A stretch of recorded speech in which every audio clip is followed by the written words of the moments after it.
Welcome to Sweet Life Beat Life. We hope this video helps.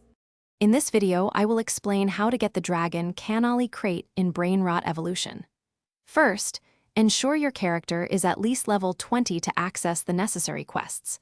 Next, gather 500 Brainrot shards from defeated enemies in the Forgotten Caves zone. Finally, prepare for a quick boss fight against the Cannoli Guardian to secure your reward easily. To begin, make sure your character has reached at least level 20. This unlocks the Sweet Tooth questline, which is crucial for obtaining the crate. Equip any gear that provides a drop rate bonus, ideally around 15%, to maximize your chances.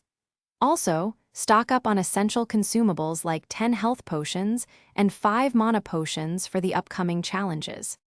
The next step involves farming 500 Brainrot shards.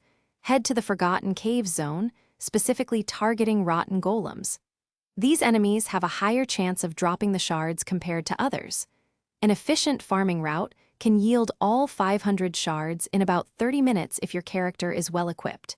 Stay vigilant and keep an eye on your shard count. Once you have your 500 Brainrot shards, proceed to the Sweet Sanctuary to face the Cannoli Guardian. This boss has 2 main phases. Focus on dodging its area of effect attacks. Utilize any crowd control abilities, you have to interrupt its powerful Sugar Rush ability.